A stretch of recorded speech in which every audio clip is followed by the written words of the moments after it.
Okay. Thank you.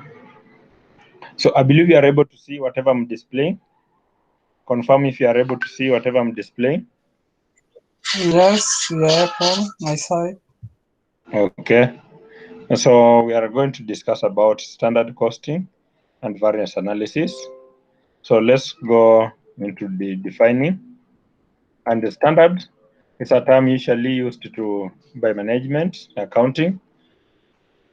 It's a budget to demonstrate amount of single unit of an output. So now when you talk of a standard, this is what you anticipate to earn. For us as an individual, at the beginning of the year, we have what we commonly refer as a New Year resolution.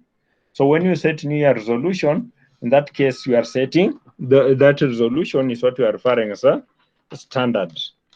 So at the beginning of the year, we might set New Year resolution, then we anticipate to achieve that resolution. So that's what you are referring as a standard.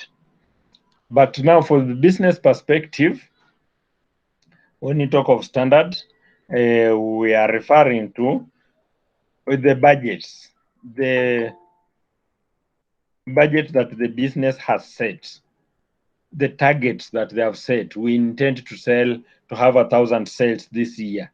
We intend to serve 100 customers this year. So that becomes the standard of the business, against which at the end of the year, we can compare with the actual performance.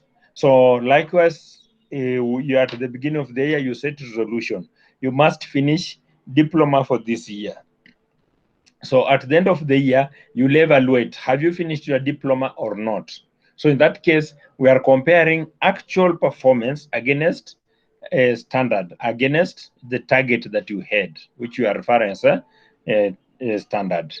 So when you have the standard, once you've set the standard, then you are able to compare against actual performance, then you can get the difference. And that difference is what you are referring as a variance analysis.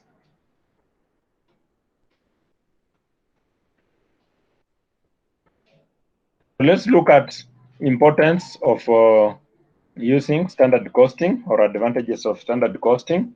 One is for setting budgets, that we use standards or standard costing for setting budgets. And I'll give you an illustration. If you get employed and you are earning 40,000, how much money are you going to set aside to pay rent? I'll repeat. In event you have been employed and you earn a salary of 40,000, how much money are you going to set aside for rent? 20,000. Yeah? 20,000. Mohammed will pay 20,000 for rent. Ruth? 10%. 10%, that's 4,000. Yes. Ruth will pay 4,000. Who else? Dan?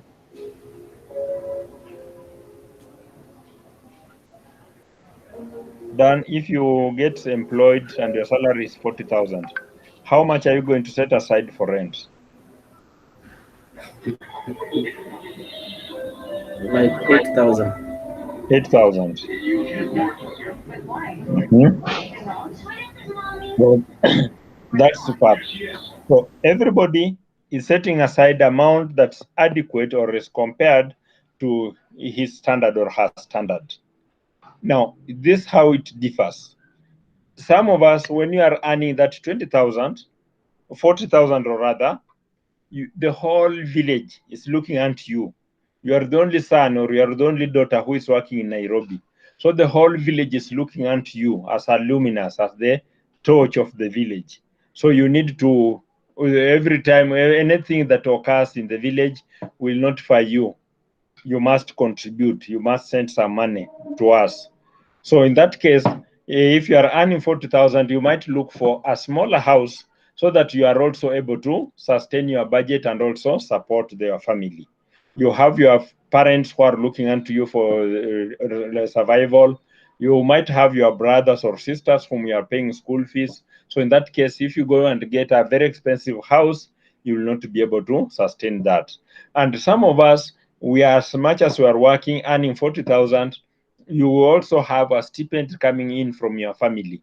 So you have a family business where you are entitled to get some supplement. Or when you just finish Form 4 and got an ID and got a driving license, you are gifted with a motor vehicle. So in that case, you must get a house where you are able to park your motor vehicle safely. So in that case, you look for a modest house, not very expensive, not very cheap, but where you can, your security can be guaranteed. So now I'm explaining that for us to set budgets, we must have our standards.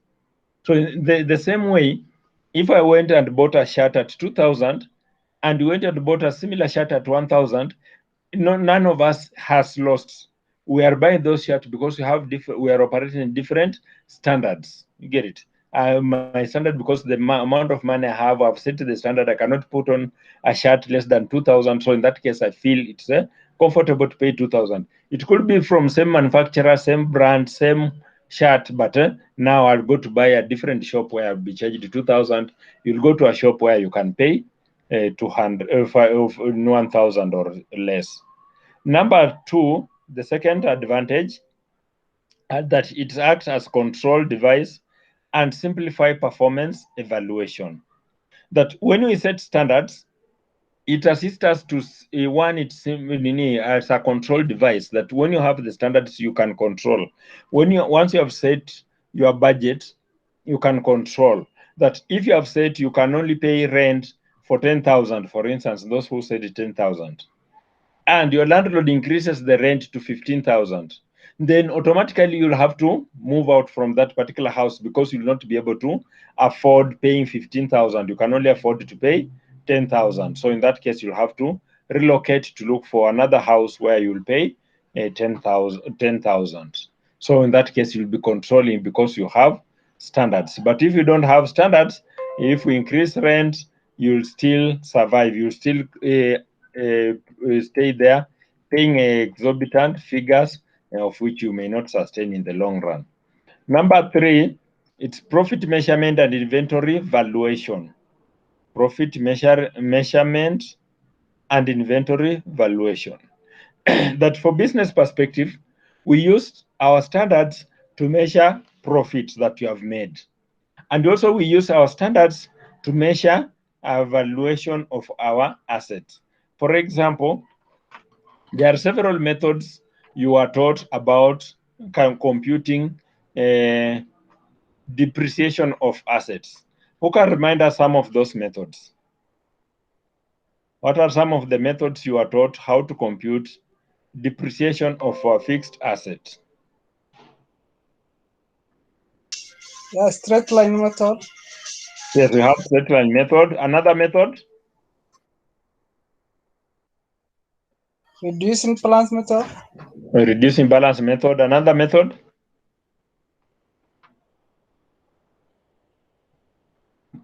We have machine hour method. Then we also have depletion method.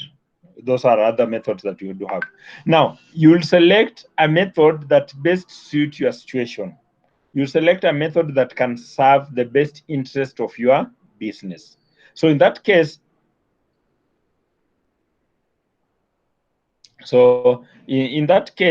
the method you choose, the method you choose, that means you are following a particular standard.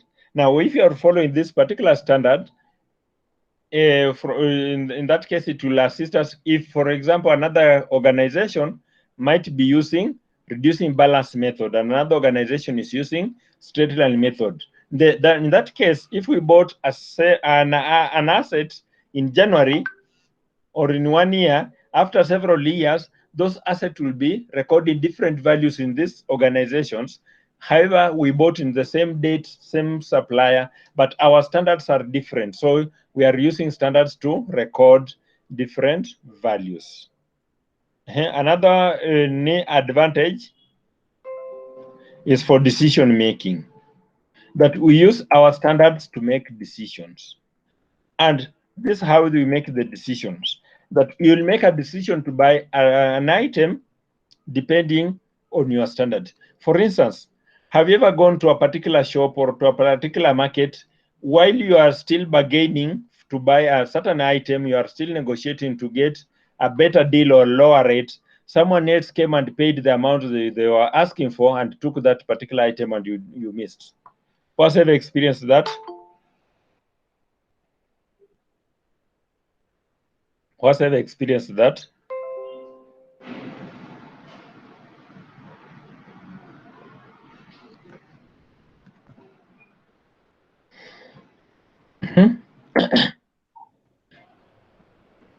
Yes, Mohammed, you have ever, when you are trying to negotiate and someone else came and paid for the item, even double the price you are negotiating? Yeah, Okay. Mohammed, Abdullahi, I request you mute.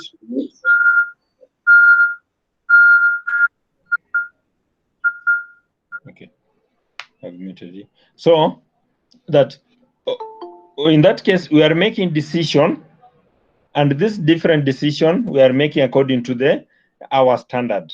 That I could have gone to a market. Let's say I went to a I went to a supermarket to find out if I can buy a certain shirt, for example. Then I found that that supermarket was selling that shirt at 2,000 shillings. Then I've gone to these shops, the other shops that are selling the same shirt. I found a similar shirt that I wanted to buy. And now they're selling it at 1,000. And you are negotiating. For me, I felt I could pay 1,500. And you are negotiating to pay 700 or less than 1,000. In that case, because my standard is I was willing to pay 1,500. So in that case, I've gotten it at 1,000. I feel it's already a deal. For you, your standard was to pay that shirt for 500 or less than 1,000. So in that case, that's why you are negotiating. And we'll make those decisions according to that. You can also negotiate, and the seller eventually tells you that that shirt cannot go below 1,000. The bare minimum he can allow is 1,000. So in that case, he's also making that decision because of the standard, the quality of that shirt, and also the price at which he obtained that shirt to put on the shelf was beyond 1,000, so or beyond 700. So if you are negotiating to pay 700, then he may not be able to make some profit from that particular shirt. So we use standards to make decisions. Then next, we use standard for motivation. And this is how we do use standards for motivation. For instance, you could have set a target that at the end of the semester, when you do your examination, you should get a grade higher than 70%. Now, for some reasons, you may get 75%. In that case, you have gotten higher than 70% that you are targeting. So you'll feel motivated. You'll feel motivated because you have gotten higher than what you are to achieve. Now, for business perspective, business usually set targets. Like Kim, we might say say, this year we need to recruit or to get 1,000 students. If we get 1,500 students, we'll be elated, we'll be motivated because we have surpassed the target. In that case, we are sure we'll generate adequate revenue to support all expenses within the institution. But if we don't get the number, then we are likely to look for other mechanism, alternative, or reasons why we did not meet that particular price. Then another reason is for pricing. That we use standards to price our products. And I'll give you this, I'll ask you this question. The course you are undertaking, how much are you paying per semester at Kenya Institute of Management? 35, depending on the model. 35. Let's use the average of 35. if you went to down streets, River Road, huko chini, can we get a college that will offer the same course at a cheaper price? And how much are they likely to charge?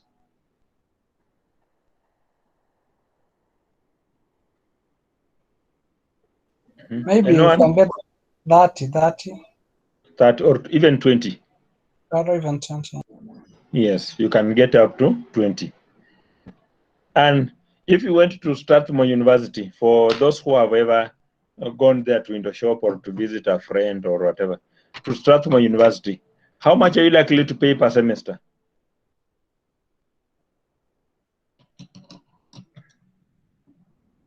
I think it's times 3 of this. Times 3. So you'll pay about 105. So in that case, this institution are not just putting there those costs to scare you, or they're not putting those prices just for the sake of looking for money. So for example, if you go to that college in River Road and you find they're charging 20,000, you cannot claim that Kim is fleecing from you, because the standard of these colleges are different. If you go to that college, you are going to pay 20,000, and remember, semester is 6 months, you are paying 20,000 for 6 months, then there are chances that that amount of money will not even be adequate to pay for salaries of lecturers. So in that case, lecturers are likely to skip several classes. That they'll come some 2-3 classes, that money is depleted, there's no money to pay them, they have to incur their expenses to come to school. So in that case, they also have to skip coming to school, or they look for an alternative means so that they're also able to put meal on their table. If you come to Kim, because they're charging you 35, then they'll also put in effort that lecturers' consistency is at least at a higher level than that college in River Road. Now, if you go to Strathmore, they'll even allocate you a parking lot that you can park. You can come with your motor vehicle and park there. So because of those extra service that they're giving you, then you also have to pay for those extra service. Now, regardless, even if you have a motor vehicle or not, the unfortunate thing is that you'll have to pay for those parking and all other extra services that will be provided. So in that case, the 3 colleges will be charging you different rates. They'll be charging you different rates because of different. Just a minute, I respond.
Okay, sorry. So I was saying that these different colleges are setting prices according to the different standards that they are offering. So if you have standard, you are able to set prices. And that also explains, if you move from one shop to another, you'll find they are selling same product, but at different prices. You find shop A is selling a shirt at 500 shillings. You move to another shop, they're selling the same shirt at 1,000 shillings. You move to another shop, they're selling the same shirt at a different rate. So those rates, those prices are coming in because of the standard that each one has set. The target market. If you have done marketing, we also refer to it as target market, which is that.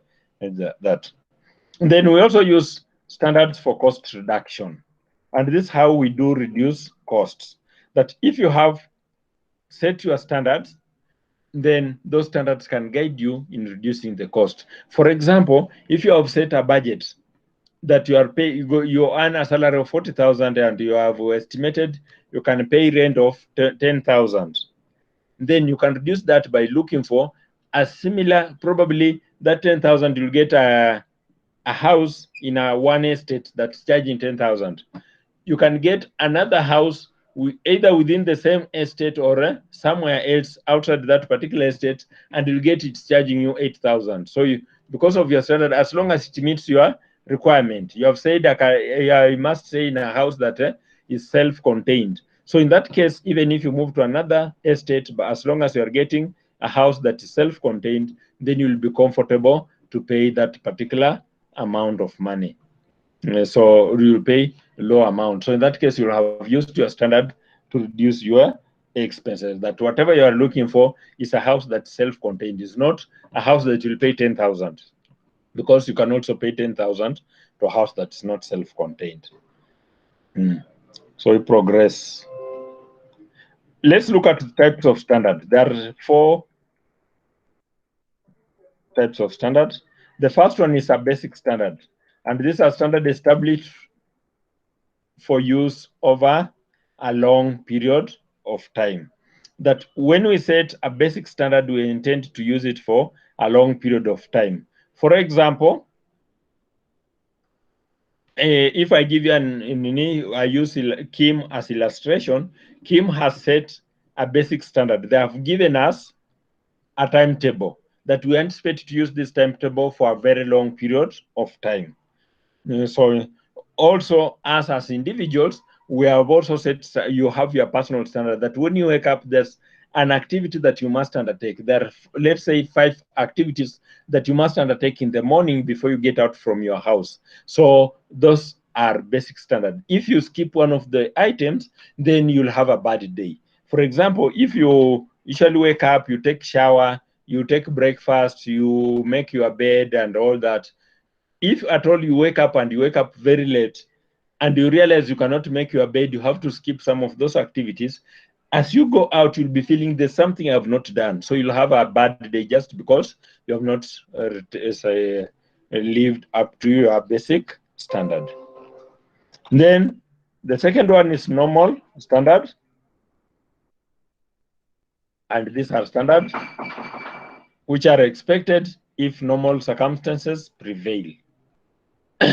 That for normal standards is something that we anticipate to happen anyway. We anticipate that as long as classes are there, we must have a teacher. So that's a normal standard. That if you came here and you didn't find a teacher, then there will be a problem. Or for example, if I just mute for next 10 minutes, you realize there's a problem. There must be a problem why I've mute for 10 minutes. It's not a normal standard that I'll come to class and I'm not talking in class. You get it? So a normal standard is what we anticipate to happen over our day-to-day activity. Then another standard is current standard, and this standard that is established for use over a short period of time. Just a minute.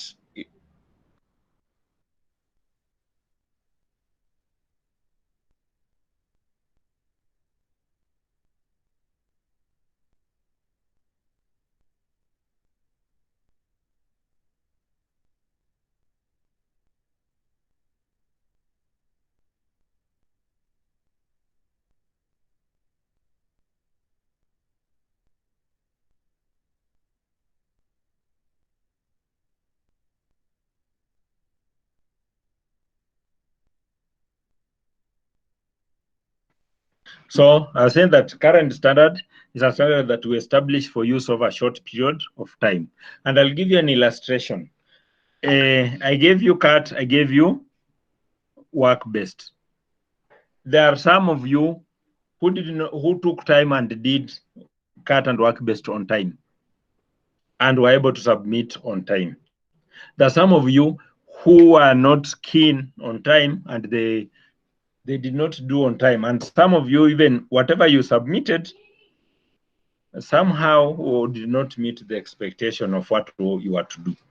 Now, during that particular period of CAT, there are also some of you who, because they did not do the cut, they decided to copy from the other class members. Now, that copying is a current standard that you can only use that in that particular standard to pass the cut, but you cannot use it for a long period of time. For example, if you go for examination in exam room, are you able to request your friend to give you a booklet so that you copy whatever he has written? It's not possible. So in that case, you are using that standard for a very short period of time.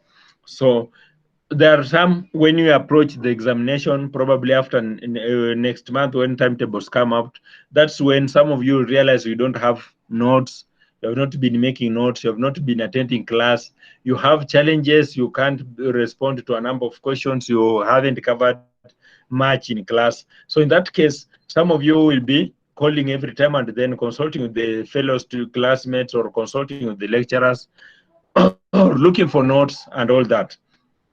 And once you get those notes, you want to read overnight. You want to transnight. So now that such kind of standard is what we are referring as current standard, that you cannot transnight for over a long period of time. You'll only transnight for some few days or few years, for some few days, and then you'll be worn out. You have to take a nap. So that's what you are referring as current standard. Let's look at another type of standard. It's attainable standard or expected standard. Now, for attainable standard, these are standards that can be achieved if at all we perform a standard unit of work. For example, it's attainable for you to target to get 70%. It's attainable for you to target to get 80% in examination. But for you to get that 80% or 70%, then it means you have to put in effort. You have to do revisions every time, and then you are doing revision so that you are up to date. So if you don't revise continuously, then you are likely not to achieve that particular objective. And then another one is ideal standard. Then ideal standard, this is a standard that can be attained under most favorable conditions. And how favorable are these conditions? That, for example, if you usually get a stipend or money to support you in your academic or in your survival in Nairobi on date 10th, and today we are on date 3rd, and you have made a budget, you usually spend 300 shillings per day. So that means the remaining 7 days you require 2,100 for you to reach the next date to receive money. And when you check on your M-Pesa balance, your wallet, and all money combined from your bank, you only have 1,500, for instance. Then it means for you to spend and get into date 20th, you'll only get there if there are very favorable conditions. And some of those favorable conditions, probably you anticipate to meet your uncle along the within the week, who can give you at least 500 or 200 to support you. So in that case, if you get that such, that's a favor you are getting. So that budget can be sustained to the end of the month.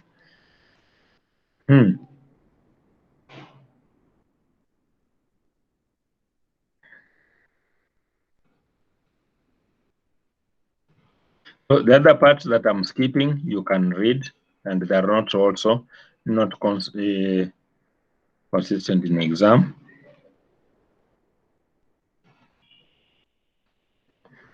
So standard costing, and we define standard costing contains an itemization of the standard amounts of material, labor, overhead, and required to create a unit of product.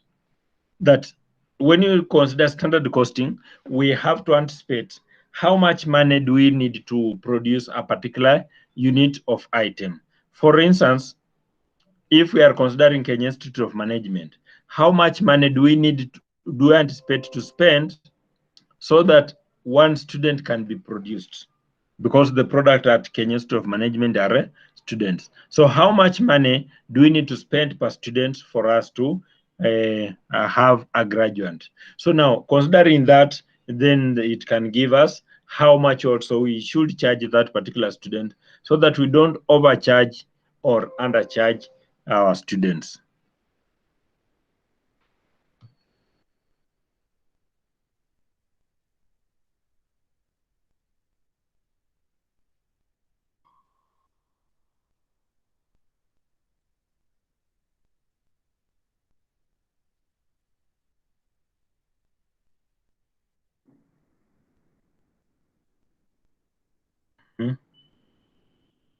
Just a minute, I get another.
Sorry, are you able to hear me?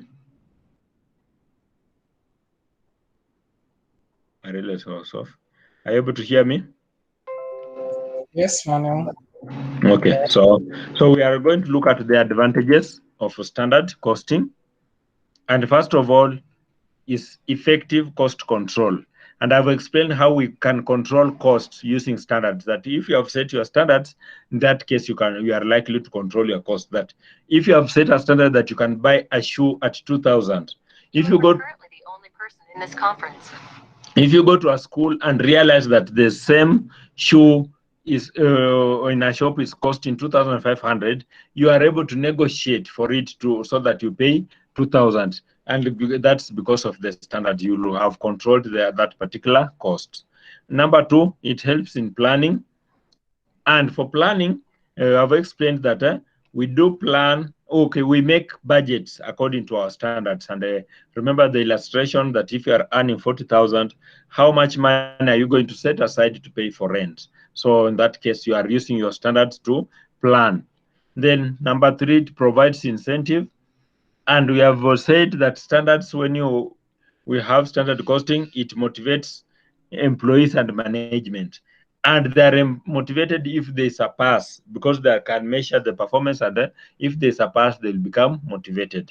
So we are also saying that in that case, if you are motivated, then it's an incentive that you are getting.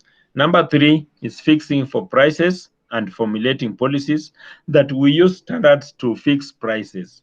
And I've given you an example of Strathmore and Kenya Institute of Management, that if these two colleges will offer more or less same service, but they will be charging different rates. And what brings in the difference in charges is because of the standards of each institution is different from another. Then another one is facilitated delegation of authority. And under facilitation of a delegation of authority, we'll be concerned about, I'll give you an example of two particular roles, a marketer and accountant. What are some of the distinctions that if you interact with somebody for 5 or 10 minutes, you can actually tell he's a marketer even if he has not told you he's a marketer? Or what are the characteristics that if you interact with somebody for 10 minutes, you can actually tell he's an accountant even if he has not told you that he's an accountant? Anyone who can tell us some of the features that will distinguish these two cadres of personnel?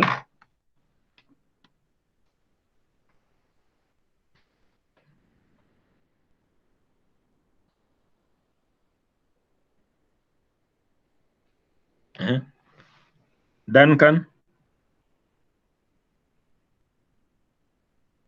you can unmute and tell us if you interact with somebody, there are some things that will make you say, even if he has not told you he's a marketer, he seems like one.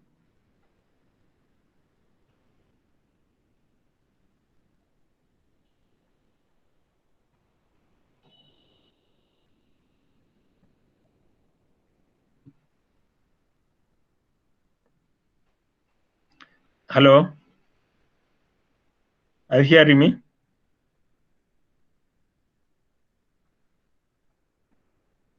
Ruth Kanyi?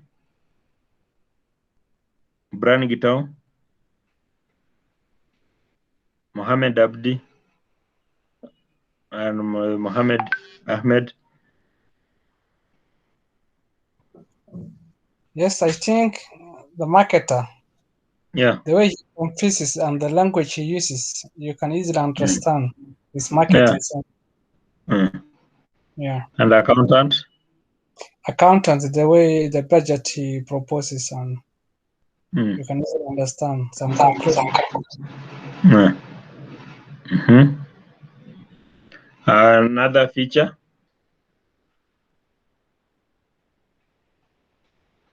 Between a marketer and accountant, if you have a problem, a family problem or a personal problem, whom will you feel comfortable to share with that particular problem? To me, accountant. Accountant. Why accountant, not marketer? Accountant, he may, when you suggest the amount you need, he can easily calculate and understand. He can able to assist you. The marketer, he thought you are calling him. Yeah. Yeah. Okay. Who has a different opinion to what Mohammed has given us, or who can add?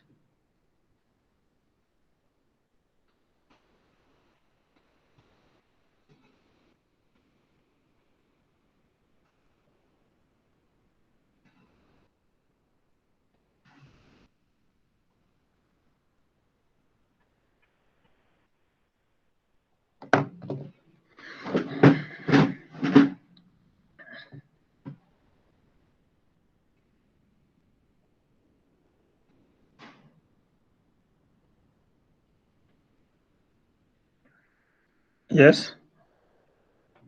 Brian, can you add?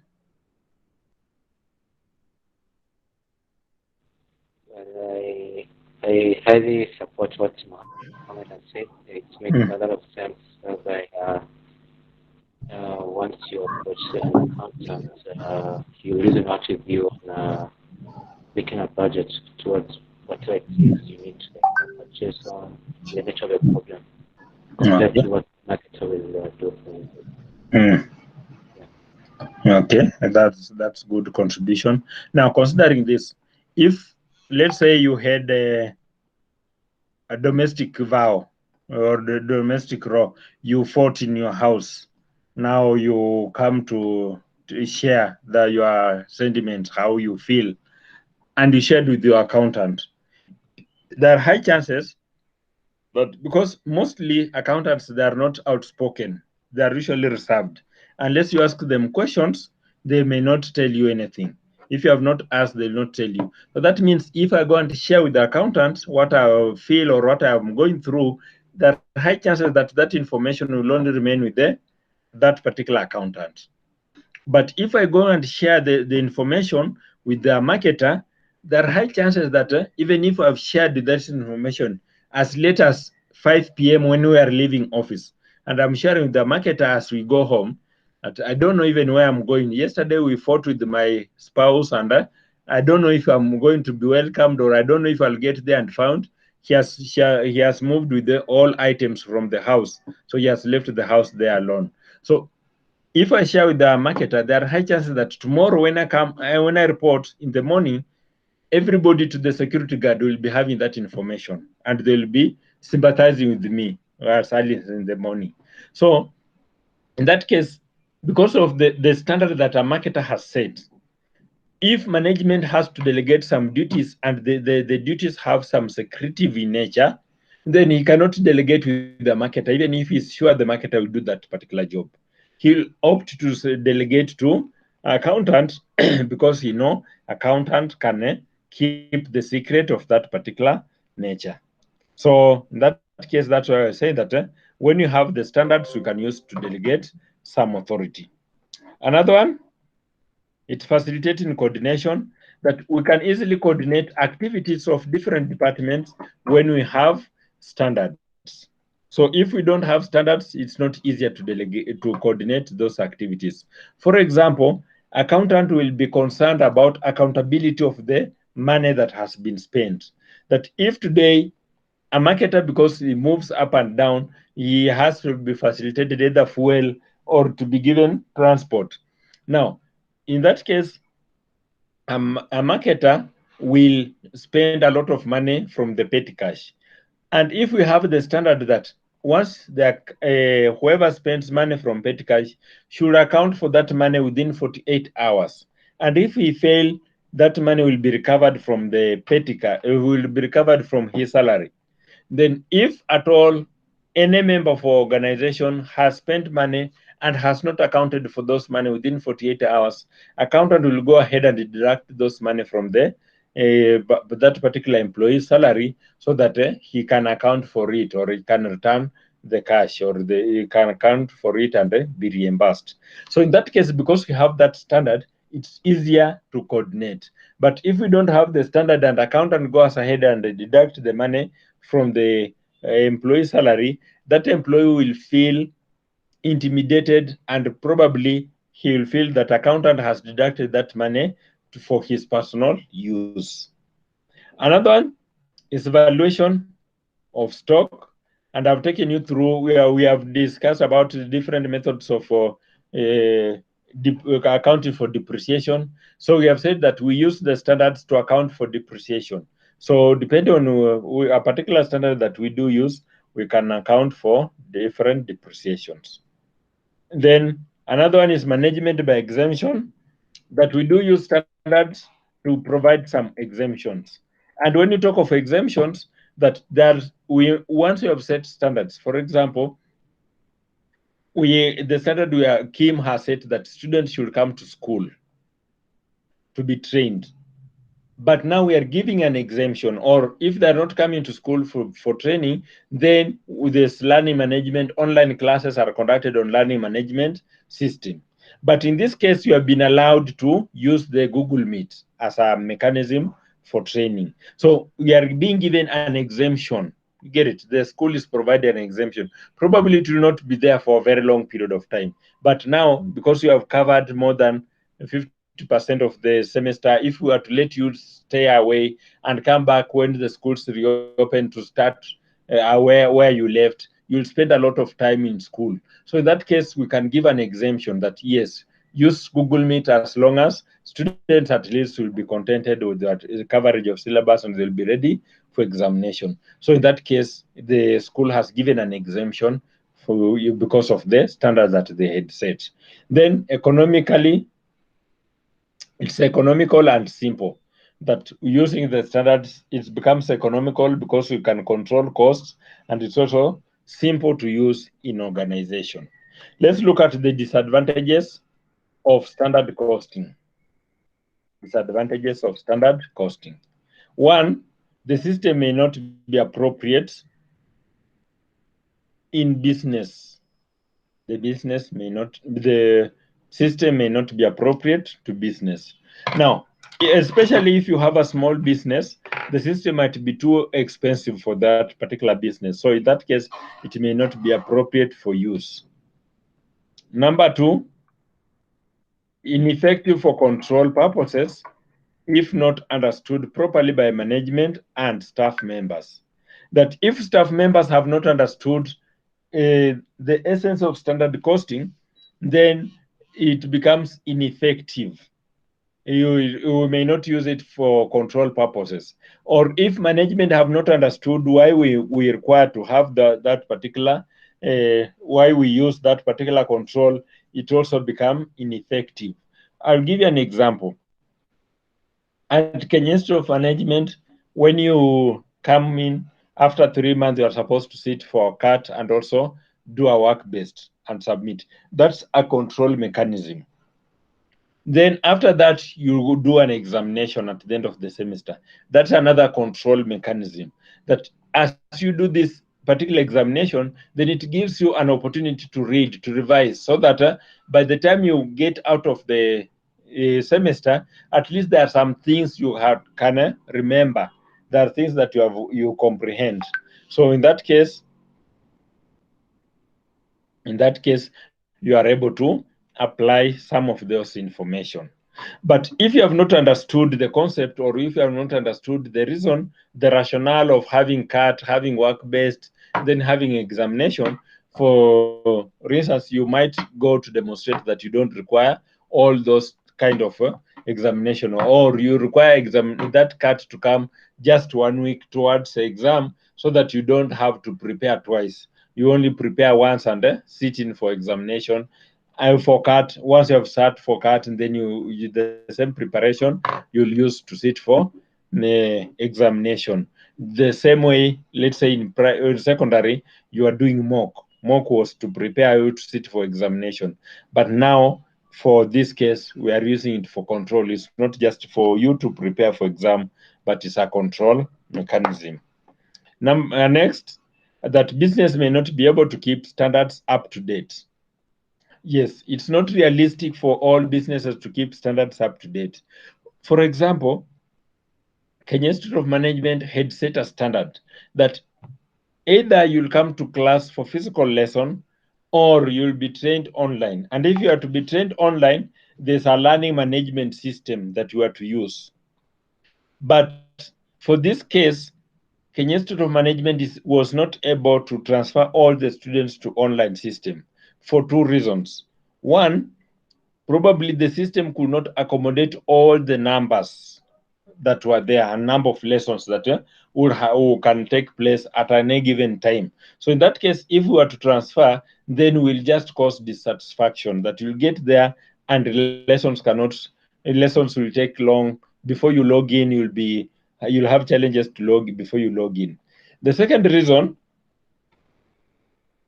is that by the time we transfer all the students to that learning management system, we have to create password for all the students. We have to orient all students how to use those passwords, how to access the system, how to access notes, how to access classes, and all that.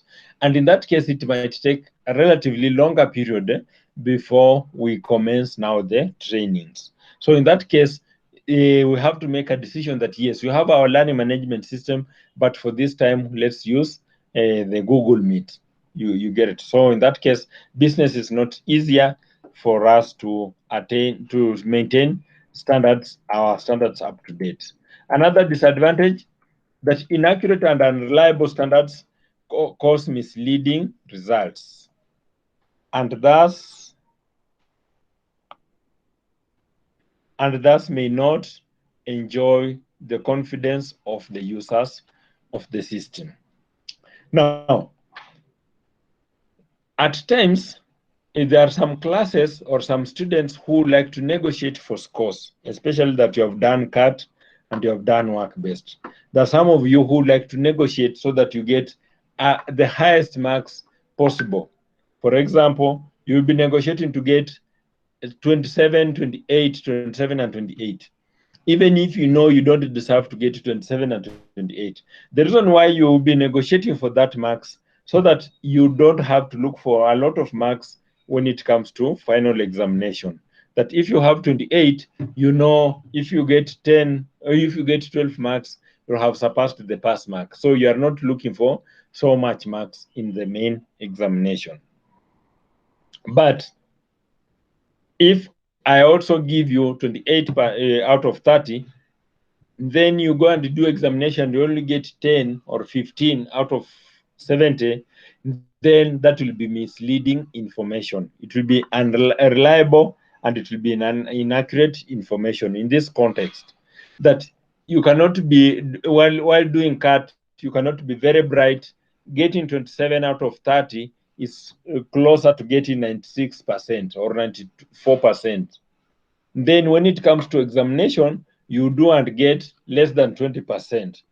So in that case, it will be misleading and inaccurate information. So that can mislead us, or it can mislead. So in that case, if you have done and have given your CAT 27, 28, and you only get to 13 out of 70, there are chances that you might be given a supplementary because that information is not accurate or is not appropriate. Another one, operation of standard costing system is costly affair, and small businesses may not be able to install. And this is the reason. If we introduce standard costing system, we buy a software to assist us in that. Now, this software, we are sold according to the license that a number of users, number of people who can use that particular system at any given time. So you'll find that the vendor, the seller, or the owner of the system will insist that that system can only accommodate a minimum of 50 personnel. And if it's a small business that has only 5 personnel, then it becomes expensive because he has to pay for 45 licenses that are not going to be utilized. So it becomes expensive for no good reason. Then the last one, that standard costing is expensive and unsuitable for job order industries, manufacturing and standardized products. That I'll give you an example. A tailor makes clothes, but the product that a tailor makes is non-standardized. That you'll get somebody who will come to make a suit. One requires a 3-piece suit, another one just requires 2-piece suit. Another one requires a different design of suit. So he cannot come up with a standard price to charge all these suits. So he will be charging different costs according to the design that you require, also according to the materials. There's the one who will come up with the materials that require a lot of emphasis, a lot of concentration. So the cost will be different from one suit to another. So in that case, even if you introduce standard costing to that particular kind of business, may not be suitable for him or her. Any question relating to standard costing before we move on to the next part, which is now variance analysis? Any question, any part that you require some illustration before we move to the next part of variance analysis?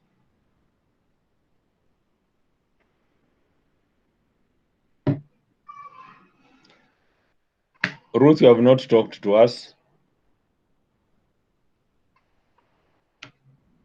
Ruth Kanyi.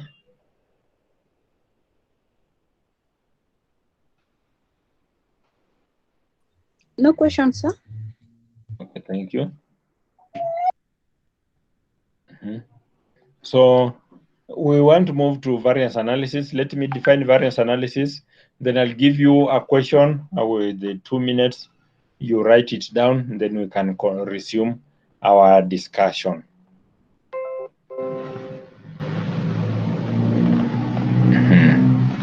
So variance analysis is the difference between planned, budgeted, or standard against actual. That we are comparing what we were to achieve against what we have achieved.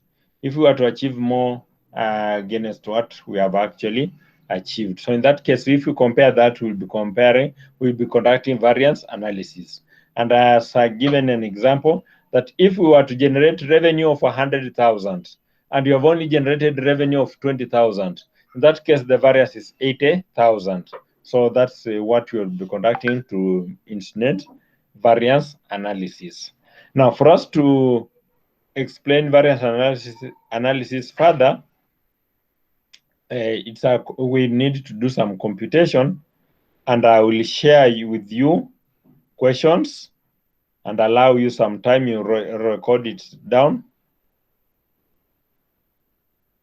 Let me share with you some questions. You record them. And then once you have recorded, we can compute together.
Just to be patient, the network is taking some time before it display.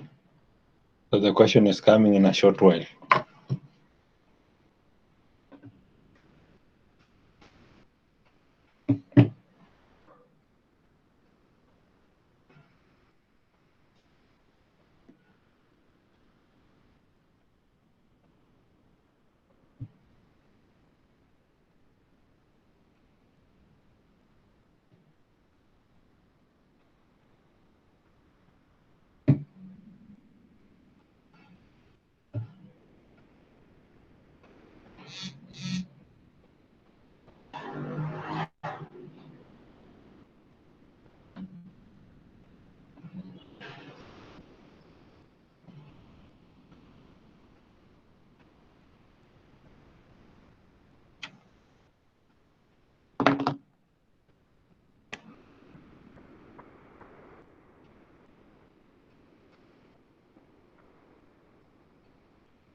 So take note of the equation that's displaying. There are 3 questions. Take note of the 3 questions. Write 1 and 2. Once you are ready, I can scroll down so that you write question 4. I hope it's clear from your side.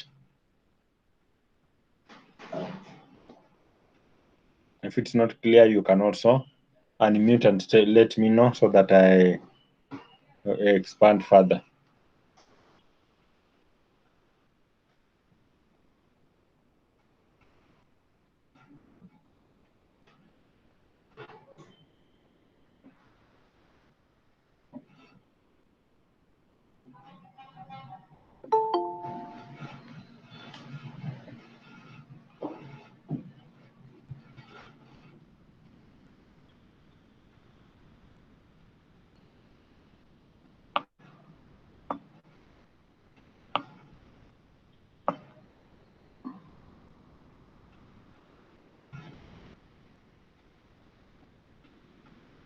Mwalimu, Yes? rudisha vile ilikuwa mwalimu. Sawa.